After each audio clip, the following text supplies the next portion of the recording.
Bueno, vamos a ver soluciones a ecuaciones diferenciales, pero esto lo vamos a ver porque va aplicado a circuitos. ¿Qué es lo que tenemos que ver o qué se hace? Cuando tenemos la unidad fundamental con lo que trabajamos nosotros es Q, y esto es igual a la carga. Ajá. Y I es la corriente. Pero resulta que I es igual a la derivada de la carga con respecto al tiempo al cuadrado.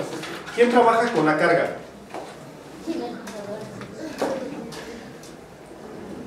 Los capacitores.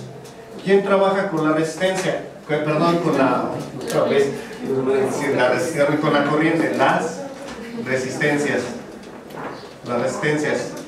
Pero también hay otro elemento que es de I en dt, que esto va siendo la segunda derivada de la carga con respecto al tiempo al cuadrado. ¿Quién trabaja con eso?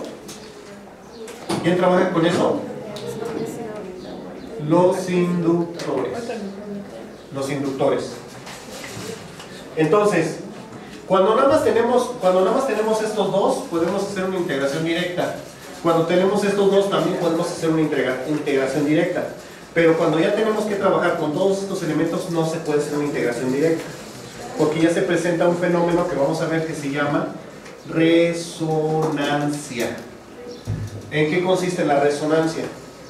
Cuando tienes derivadas que se llevan dos órdenes de magnitud, por ejemplo, la carga presenta resonancia con la segunda derivada de la carga, es con esto.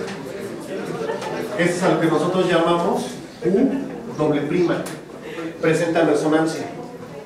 También presenta resonancia con Q cuarta. Bueno, esta sería segunda derivada, cuarta derivada, sexta derivada y así. Pero no solamente la carga, todos y cada uno de los elementos, de las funciones presenta esto. Cuarta derivada y sexta derivada se ven vigas y en desintegración atómica. O sea, no lo van a ver. Pero función original en segunda derivada sí. También se presenta cuando tienes Q', Q tercera, Q quinta, Q séptima y así, porque se deben de llevar dos.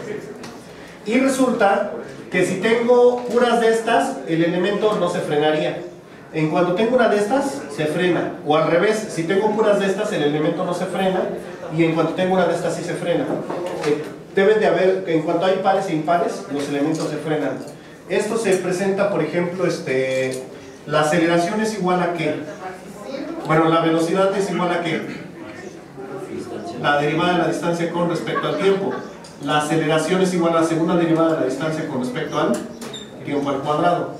Entonces, por ejemplo, cuando tengo ley de Hooke, cuando tengo un resorte, aquí actúa la ley de Hooke. Dice que la fuerza es igual a una constante por X, que va a ser un desplazamiento. Dependiendo cuánto esté elongando el resorte, ese es X.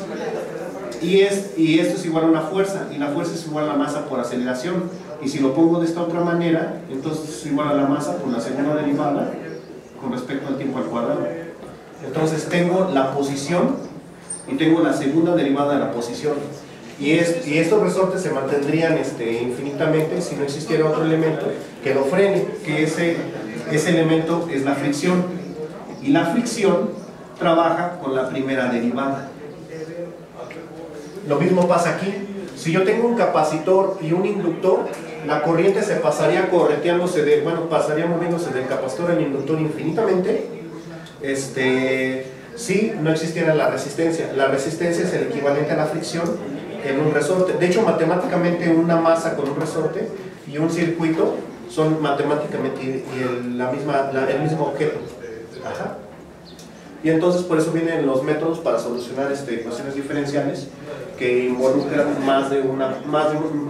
ecuaciones que se llevan más de una derivada simplemente, porque la corriente y la derivada de la corriente las puedo integrar directamente, o la carga y la derivada de la carga, pero ya cuando tengo la carga y la segunda derivada de la carga ya no se pueden integrar directamente. Ajá.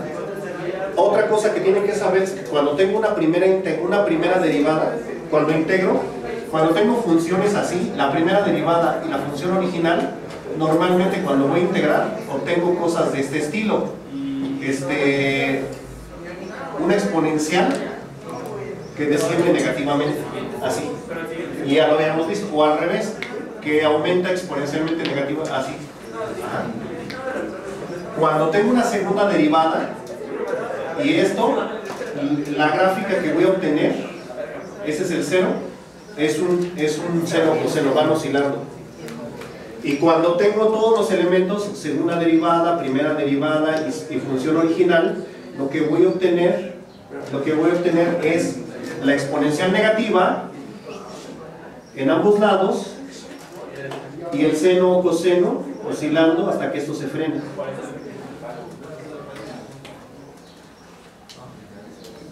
Entonces, por eso es la importancia de solucionar ecuaciones diferenciales, para que sepan cómo se comportan los elementos.